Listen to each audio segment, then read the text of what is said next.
In today's video, we have two blocks that both give the illusion of curved seams. So this illusion happens when certain angles meet, such as the angle of a diamond when it meets the 45-degree angle of a triangle. To demonstrate this method, I'll be showing you how to make the part 12 and part 13 blocks from our Time to Bloom course. So one's the storm at sea and the other one is a diamond in a star block. I can't believe that we're finally up to the last two blocks of this course. Both blocks consist of some square in a square units, plus some diamond in a rectangle units, which is our new technique for this month. And I have a bonus for our Time to Bloom course members. You have the option of making this block with foundation paper piecing or regular piecing, and you'll find the templates in our course notes as well as the cutting instructions.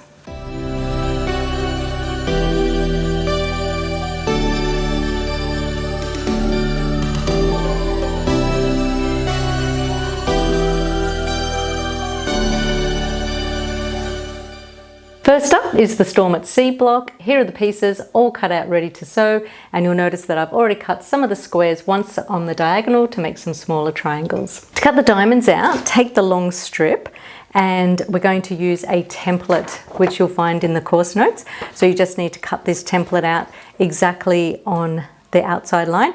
Don't forget to measure that 2-inch test box, and I'm just going to use a rotary cutter to cut around the edge. And I'm using my rotary cutter that I have just for paper.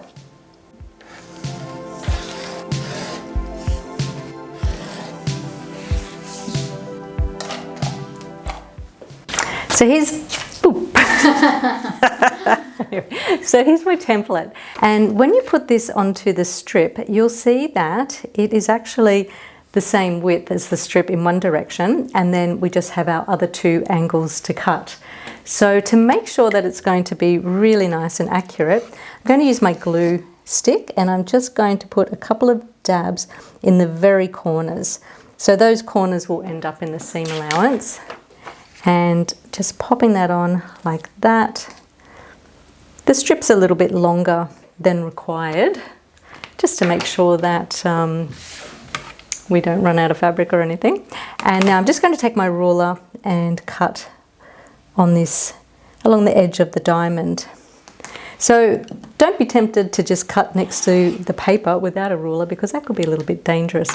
So there's my first cut, and I'll just turn that around and make the second cut.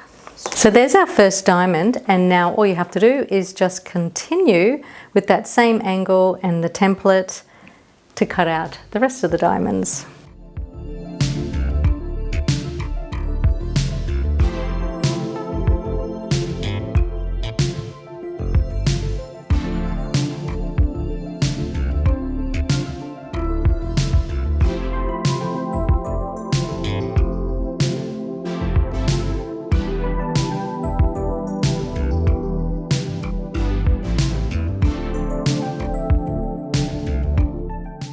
And here are our 4 diamonds.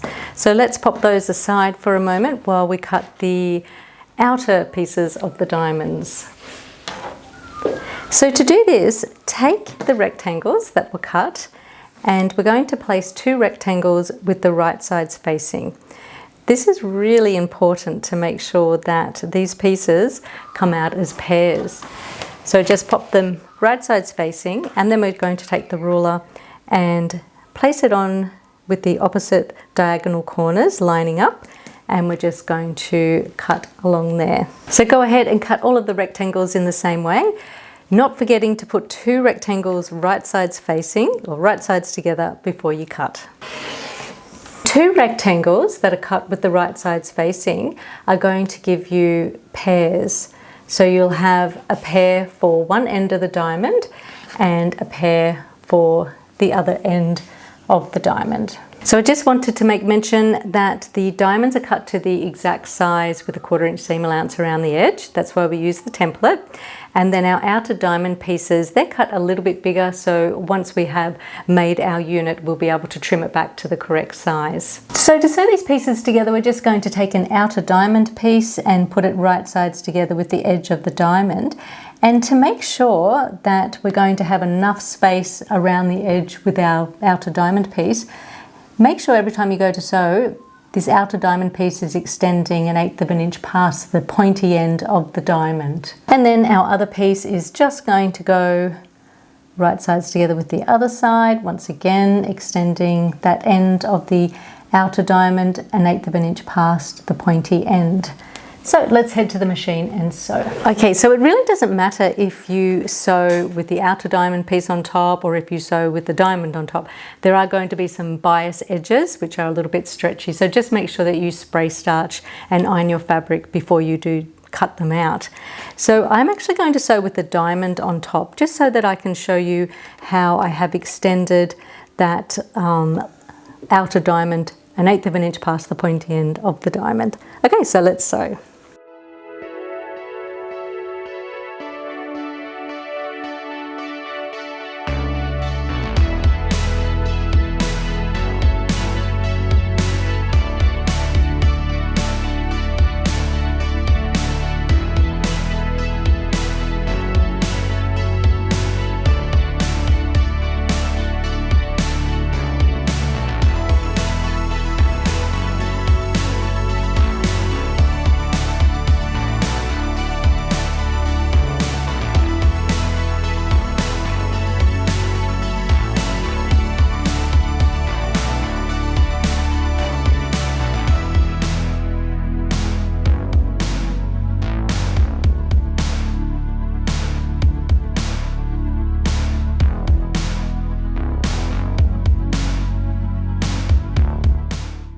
Now press the seams, pressing away from the diamonds.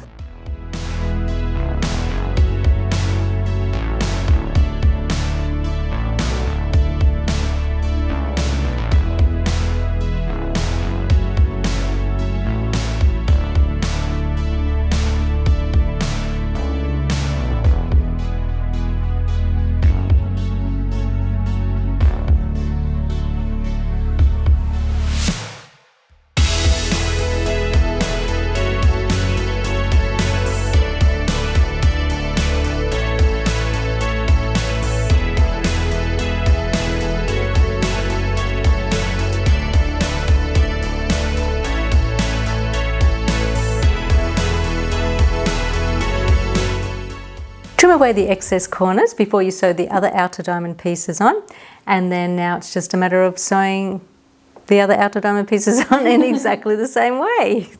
Just make sure that you have that little bit of the outer diamond extending past the point of the diamond in the same way.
So now you need to trim this unit back to 4 inches by 7.5 inches. So I'm just using my 12.5 inch square ruler because it has lots of vertical and horizontal lines, which makes it a lot easier when you are trying to center these diamonds and trim. When you trim any unit, it's always important to make sure that you get the centers in the center. So half 4 inches is 2 inches. So let's put that 2 inch line on our top point and bottom point. Let's make our halfway line. So half of 7.5 is 3 3/4. So we want to put that mark on those side points.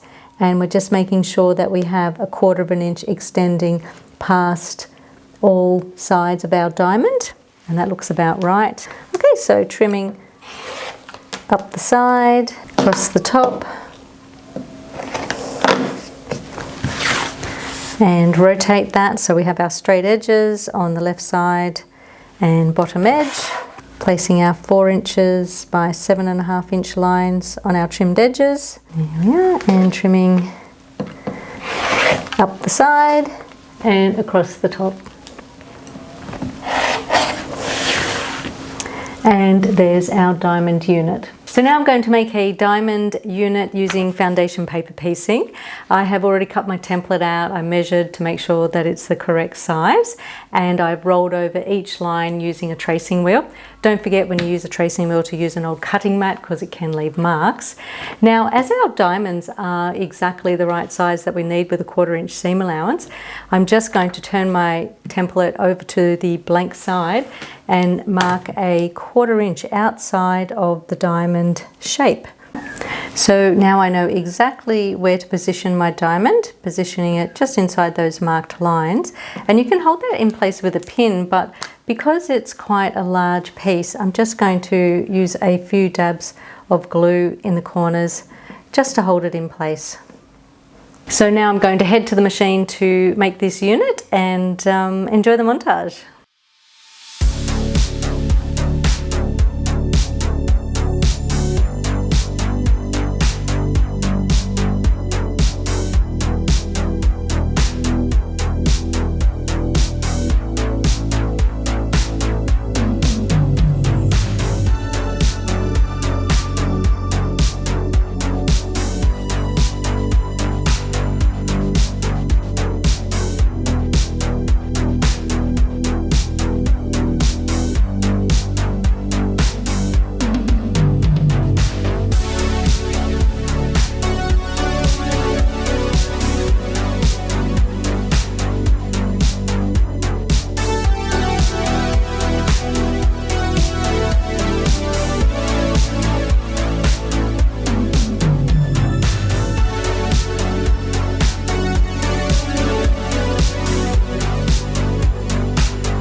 And here's our perfect diamond in a rectangle unit. Now go ahead and make 4 small square in a square units with a light triangle in one corner of each unit and pastel triangles in all the other corners. You know how to do this, and you'll find the step-by-step instructions in the course notes. I just wanted to mention the slight difference between regular piecing and foundation paper piecing. With regular piecing, you have the option of being able to press your seams in towards the center diamond or the center squares. With foundation paper piecing, all seams get pressed out, and that's just because how it is with foundation paper piecing. So I decided to try a little bit of an experiment to see which way would create the less bulk with our square in a square units. So I have made some with the seam pressed in towards the center, and you'll see the results for that soon. Now make 1 double square in a square unit. I've made mine with regular piecing, and I pressed all of my seams in towards the center square. If you make this unit with foundation paper piecing, as mentioned, the seams will all be pressed towards the outer edge. Next, lay out the units to form the block. Separate the unit into 3 rows, and just as a reminder, when you go to join the units together, align the points up with a pin or with glue basting. Here are the rows joined together. This is what it looks like from the wrong side. I've pressed the seams in the top and bottom row out, and I've pressed the seams in the middle row in. Now let's see which joining seam is the bulkiest, the one with the seams pressed in or the ones with the seams pressed out. The verdict is that they're pretty much both the same. So if you're making the units with regular piecing, it's up to you. You can press your seams in or you can press them out. The seams will be a little bit bulky where all the points align, but it's not too bad. Now join the 3 rows of the block together, making sure that the light triangles are facing towards the center square. Press the seams in towards the center. Next, sew on the background borders, lay the block together with the batting and backing, and hold them together with safety pins. Then quilt the block. You'll find the quilting instructions in the course notes. Now let's make the bonus block. I called this block Diamond Star because I didn't really know the traditional name of it, and I thought that name sounded quite nice anyway. This block is made up of 4 diamond units and 4 square in a square units with a center square. This time, when it comes to making the diamond in a rectangle unit, half the outer pieces are in the background fabric and the other half are in a dark fabric.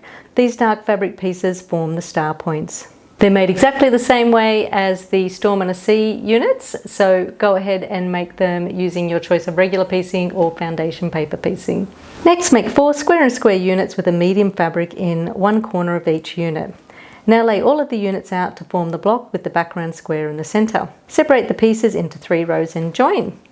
Press the seams in the top and bottom rows out and press the seams in the middle row in. Now join the rows together, aligning the points and the nested seams. Press these seams towards the outer edge. Next, sew on the background borders, lay the block together with the batting and backing and hold together with safety pins.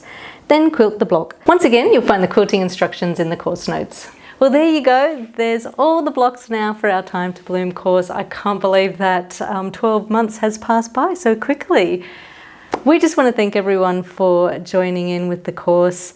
Even if you're just watching on the YouTube videos, we appreciate everyone so much. Your support helps us to make a living while we're able to do something that we love and to share and teach the joy of sewing.